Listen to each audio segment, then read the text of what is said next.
Bom, vou dar o bom dia novamente, pessoal. Meu nome é Marcos Puccini e, em nome da Britec, gostaria de dar as boas-vindas ao primeiro Britec Talks, onde nosso foco hoje vai ser abordar as novidades da versão 3 da plataforma Atlas. Para a gente começar um pouco o evento, eu não sei se todos estão acostumados aí com essa ferramenta de webinar, essas ferramentas no web, eu vou passar um pouco das dicas, né? Que às vezes a gente está acostumado com uma e a gente acaba utilizando com outra, então nós estamos usando uma outra ferramenta aqui que eu vou passar um pouco de dicas para vocês, tá? É rapidinho. Primeira dica, se você está usando a versão em desktop, ela apresenta mais ou menos essa interface. Se você entender que a imagem está pequena, que você não está conseguindo ver os slides que estão passando, você tem a opção de clicar nessa imagem que está aqui dentro, que tem a ampliação da tela. Uma forma de nós interagirmos durante o evento é vocês fazerem as perguntas, né?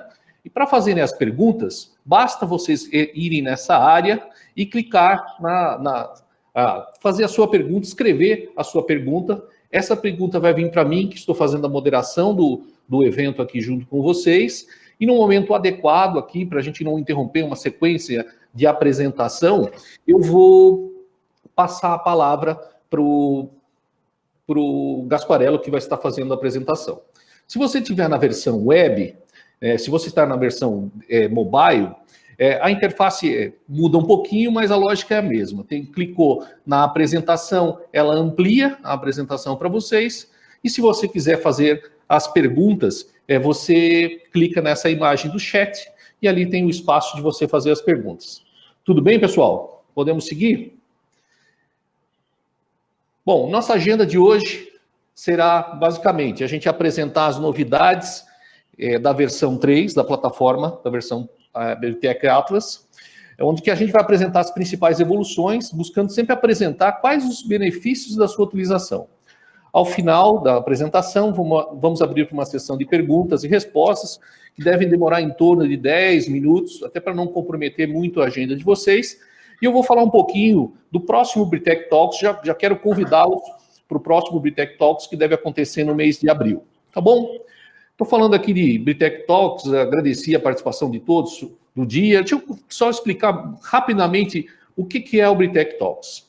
Bom, o Britec Talks é um novo canal de comunicação que a Britec está lançando hoje, buscando sempre trazer novidades e conteúdos que sejam interessantes para os nossos clientes, para o mercado e para o mercado de gestão de investimentos. Nesses eventos, trataremos novidades sobre as nossas soluções, convidaremos participantes de mercado para discutir sobre tendências, mudanças, tudo aquilo que pode impactar positivamente o ambiente de negócio onde que nós estamos inseridos. Sempre serão eventos de 30 a 40 minutos. Nesses eventos de 30 a 40 minutos, a gente deve passar para vocês as informações aí sobre o mercado, sobre as tendências, sobre as evoluções do produto. Vocês estão conseguindo me ouvir bem?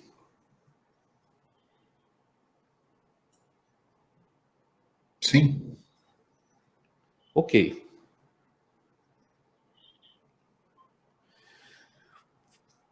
Já que a gente já passou pela agenda, já deu as dicas, já explicou um pouquinho para vocês o que é o Britec Talks, eu gostaria de convidar agora o Luiz Gasparello, que é Chief Product Officer da Britec, para que ele apresente as novidades da versão. Gasparello, seja bem-vindo ao nosso primeiro Britec Talks. A palavra agora está com você.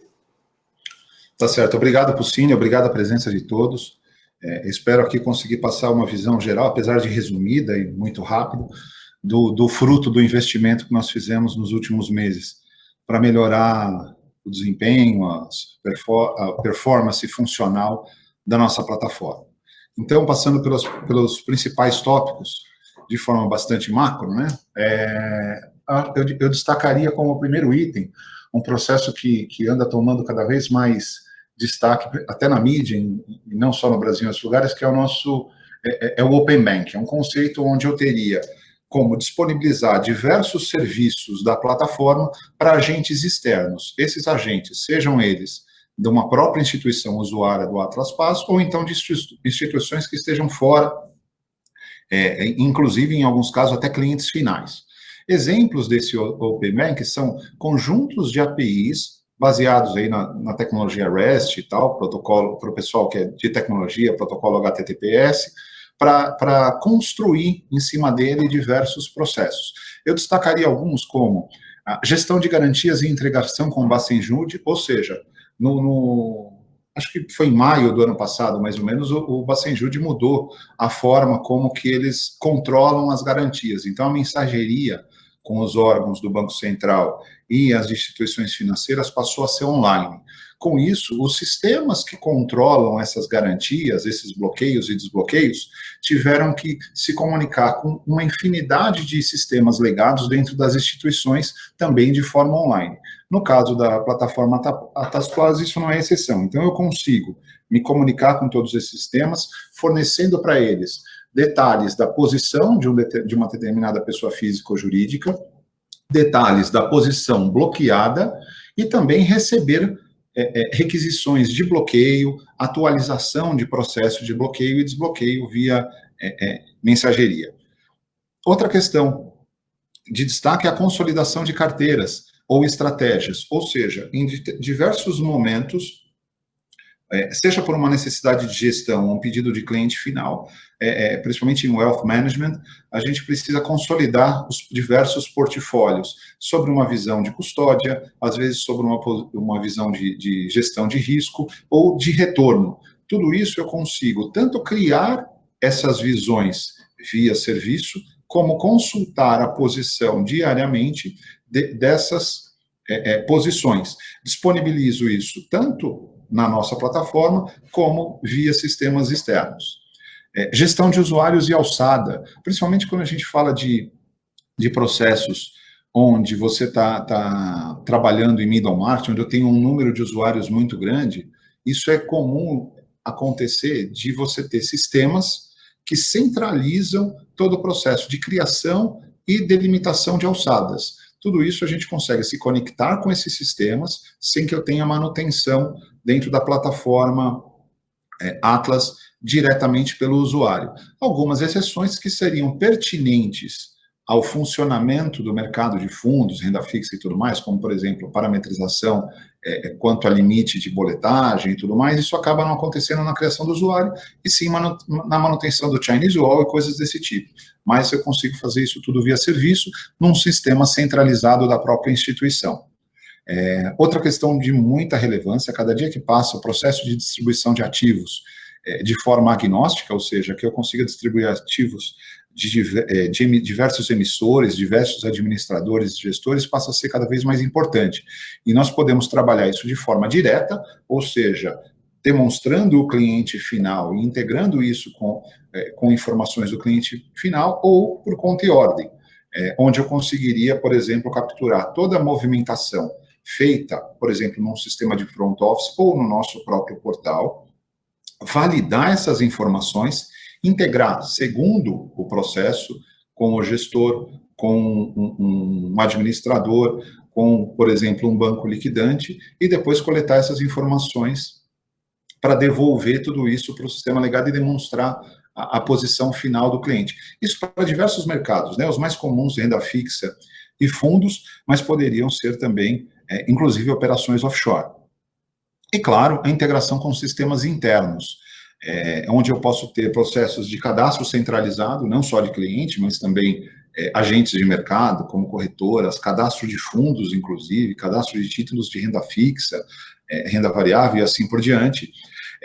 Disponibilizar relatórios, seja em PDF ou em Excel, ou até conjuntos de dados para que o sistema que estiver recebendo formate o relatório, tudo isso via requisição, passando dados específicos de chamada desse relatório.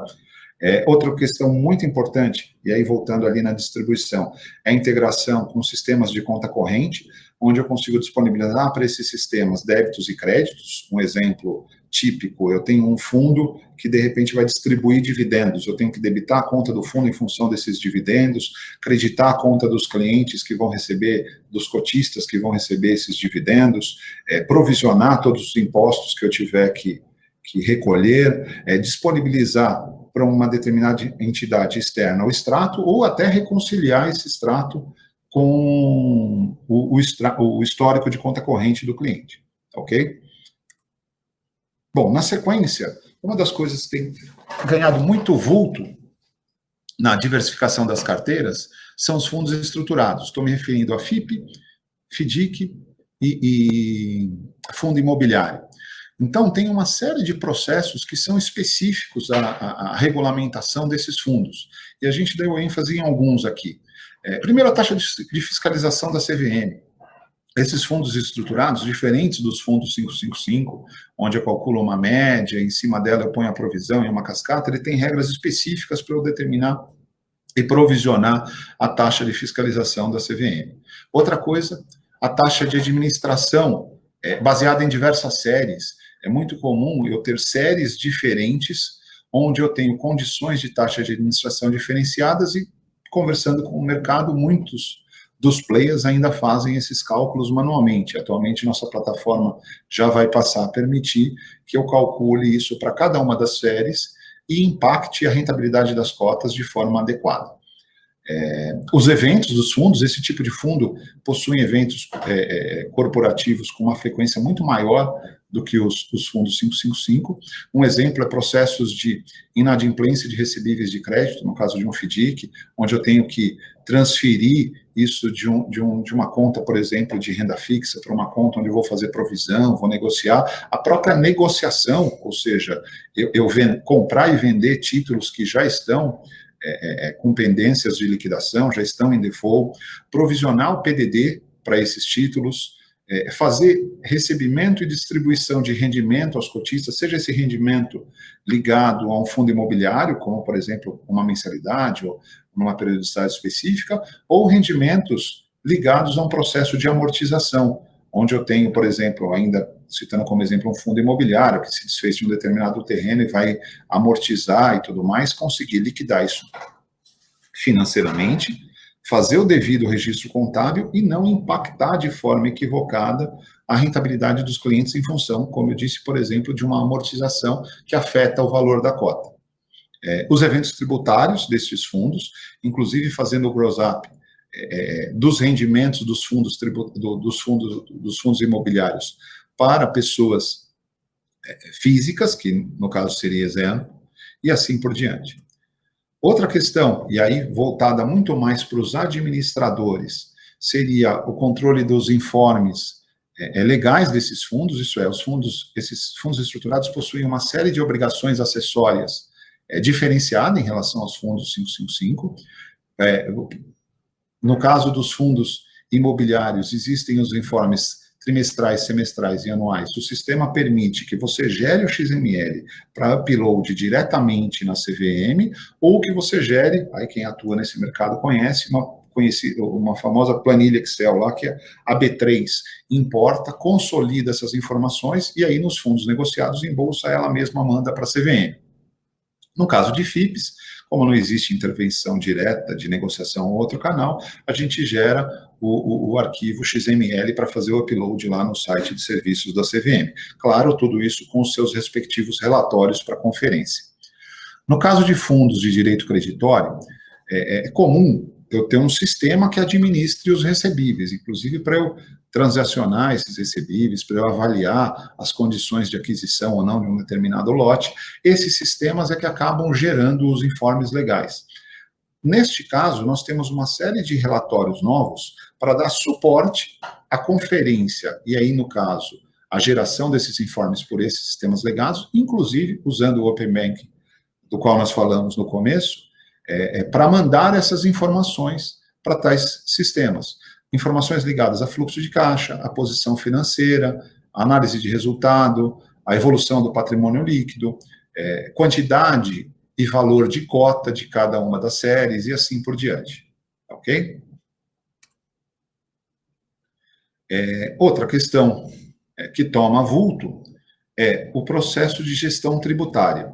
À medida que eu subo a renda e falo de fundos estruturados, é muito frequente você ter demandas de tratamento de usufruto, ou seja, eu tenho um determinado investidor que vai ceder as suas posições para um beneficiário, né? O exemplo clássico, né? Um pai que passa para o filho numa questão de gestão sucessória, e ele quer controlar isso, tanto o usufruto quanto o rendimento que vai ser destinado ao usufrutuário.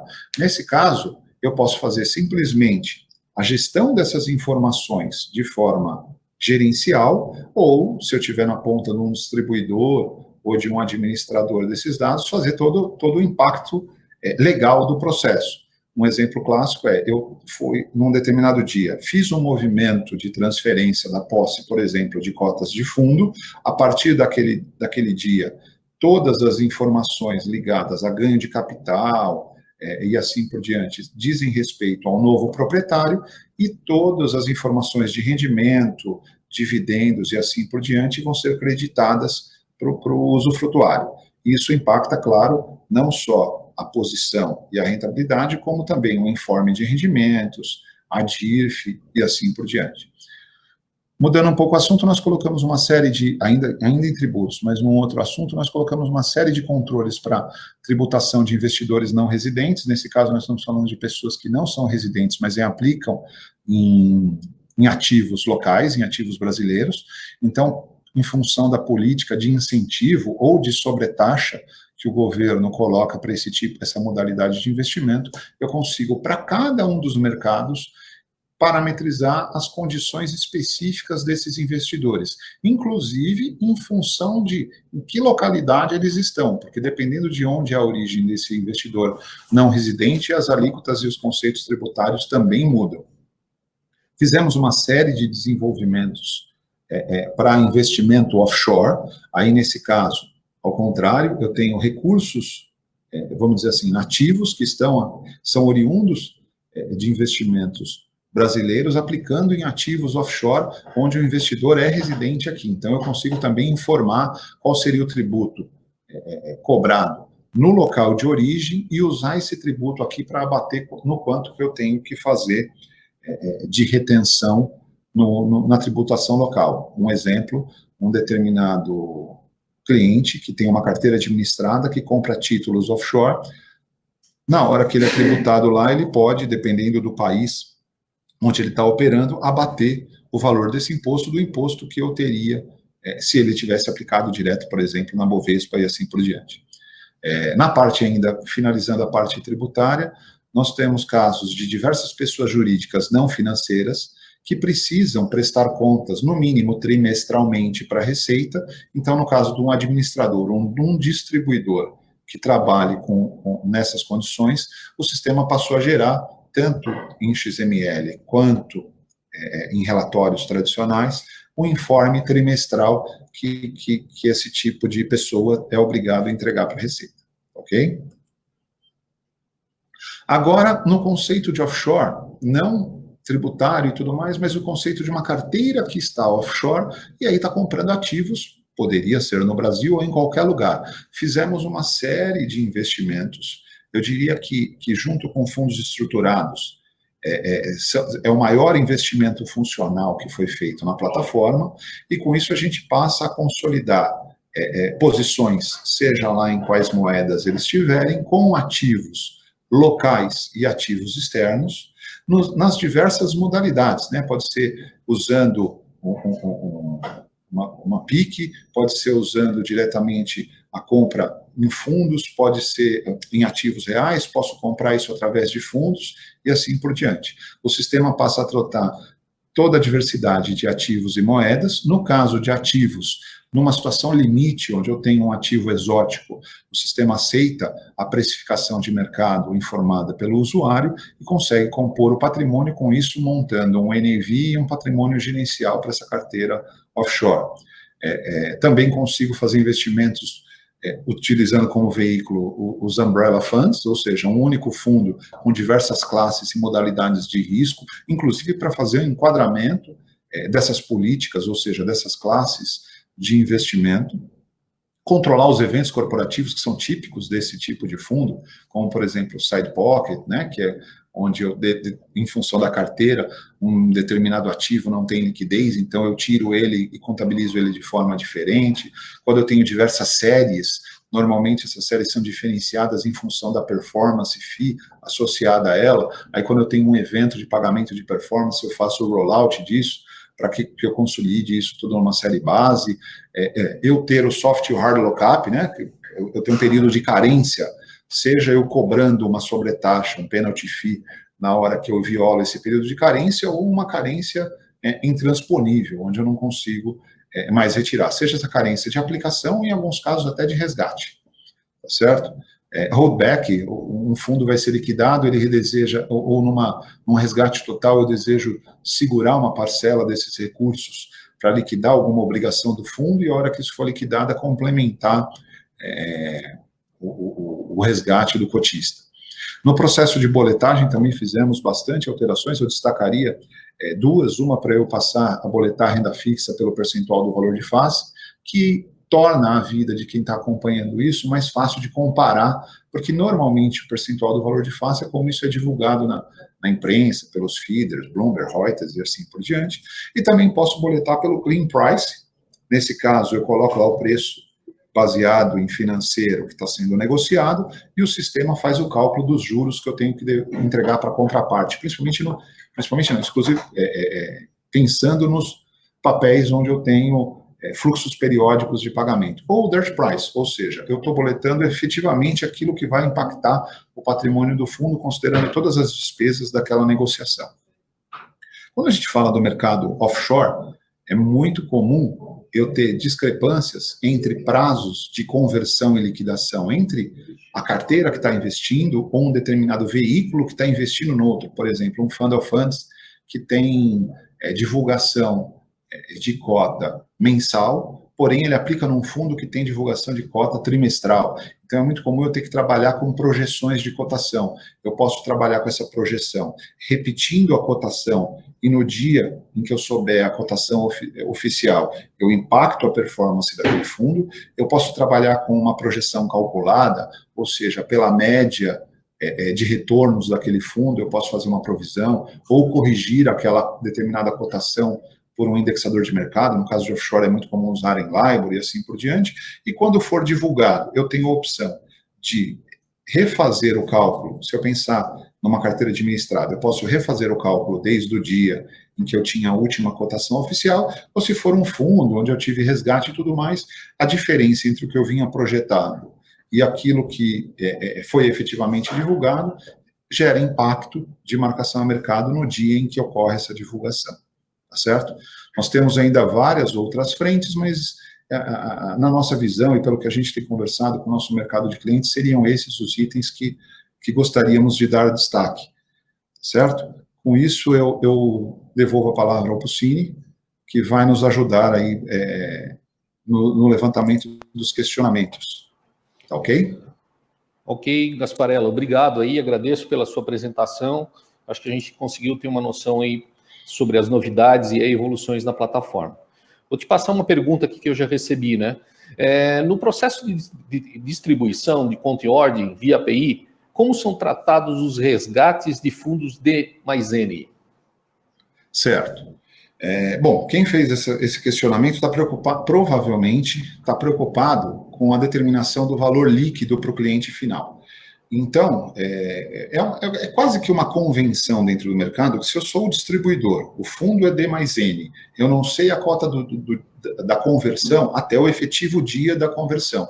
Então, a gente impõe ao usuário final que o resgate seja pelo financeiro bruto.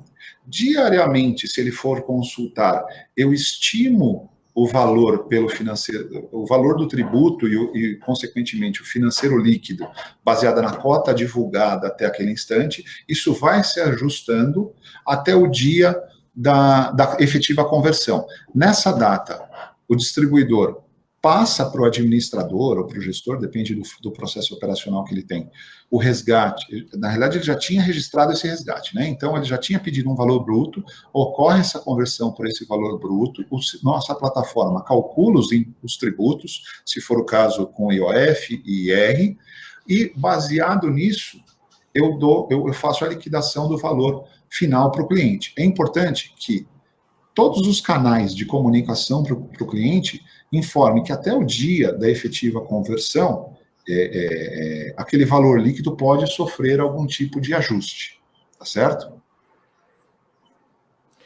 Ok, Gasparello, obrigado aí. Indo na linha ainda das APIs, tem mais uma pergunta aqui. Essas APIs podem ser utilizadas no processo de criação de site de custódia?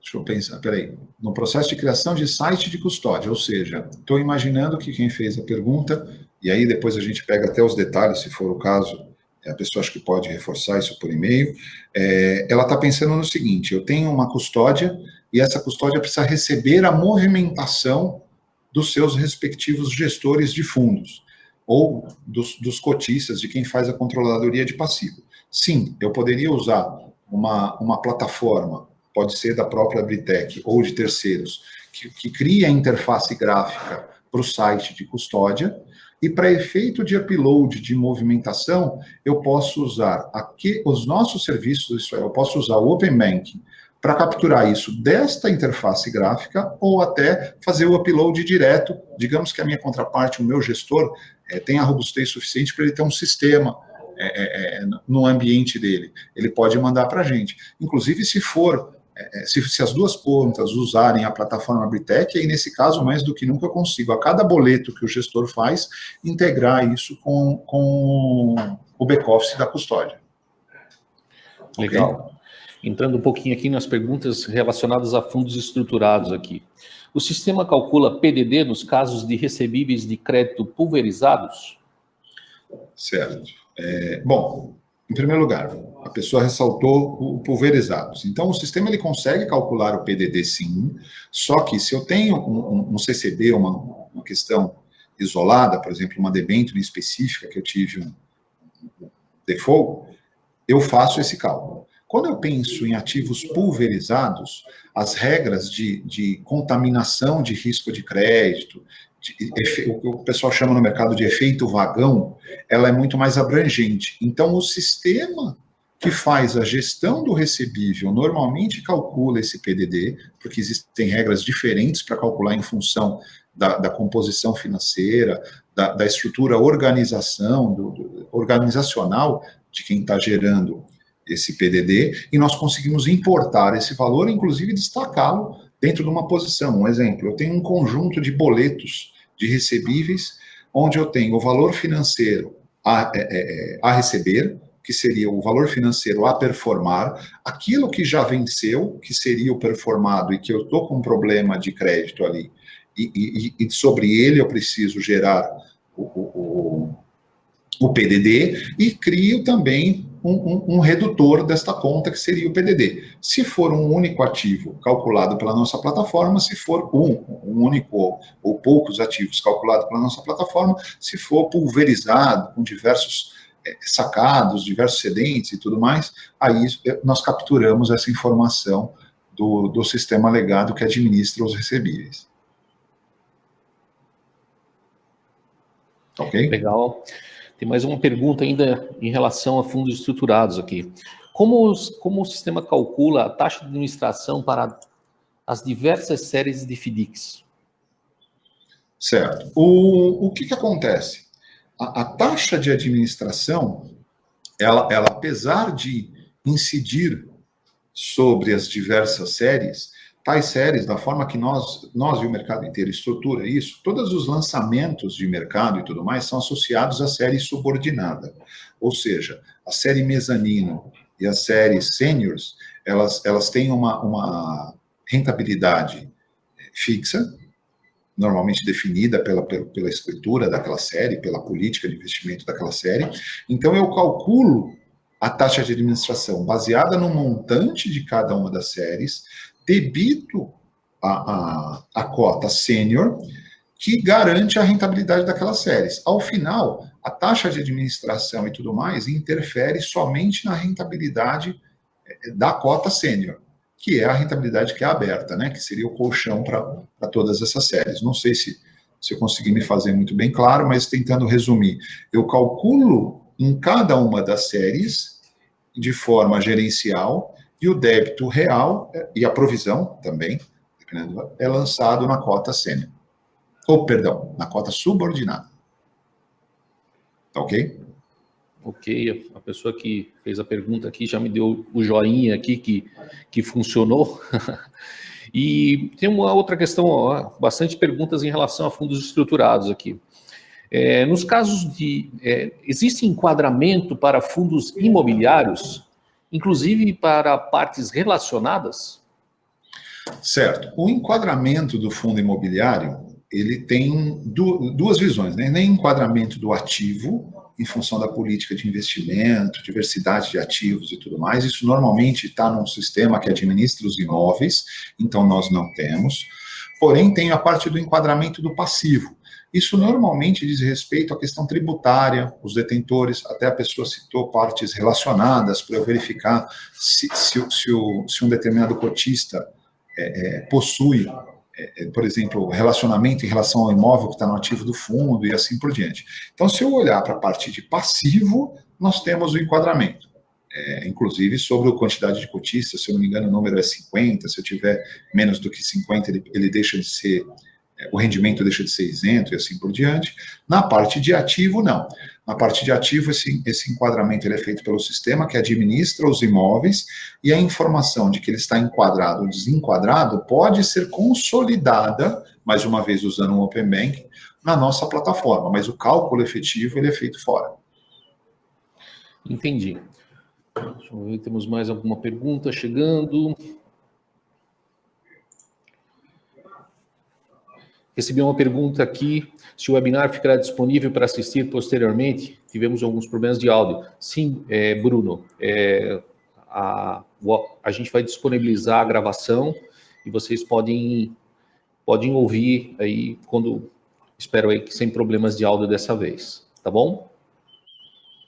Bom, pessoal, como a gente comentou, a gente tem uma pouco de pressão de tempo, eu vou para uma última pergunta aqui, né? A pessoa está perguntando aqui, Gasparello, se essa versão já está preparada para alteração do processo de liquidação da Bolsa e como fazer para utilizar a nova versão. Vou aproveitar e fazer duas aqui ao mesmo tempo. Certo. Bom, repete a primeira, sobre qual alteração? Essa nova versão já está preparada para alteração no processo de liquidação, não é? Eu acredito que seja do ciclo de liquidação da Bolsa, né, para D2. Certo. Então, o que acontece? Aí, apesar da gente estar falando sobre a nova versão, isso impacta na realidade, impacta o mercado inteiro. Então, não seria só a versão 3. O que eu vou falar agora aqui serve para qualquer versão. Inclusive, nós iniciamos o processo de entrega em janeiro e terminamos ele em fevereiro.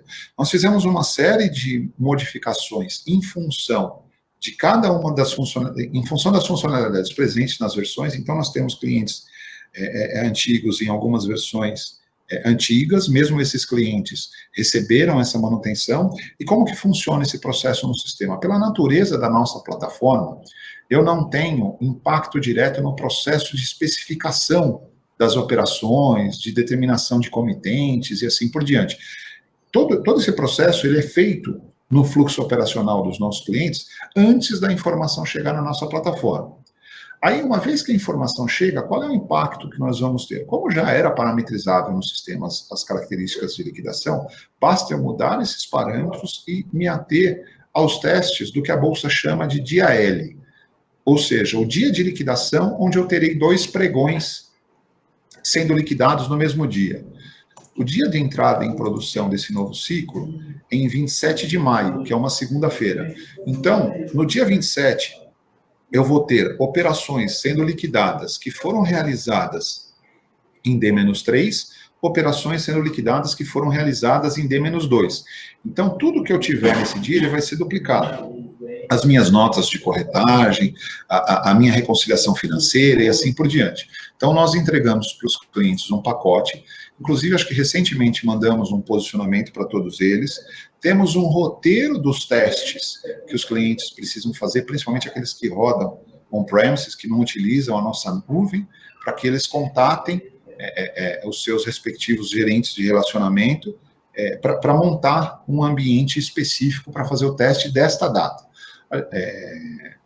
Aí, o mais relevante é verificar se nesse dia vão ter incidências de proventos pelo contato que a gente tem direto com a Bolsa, eles estão negociando com os escrituradores para que eu não tenha vencimento ou pagamento de dividendos nesse período. Mas, em isso acontecendo, nós temos que ficar atentos a esse teste. Isso está, inclusive, dentro do roteiro de teste que nós disponibilizamos para os clientes através do posicionamento sobre esse assunto.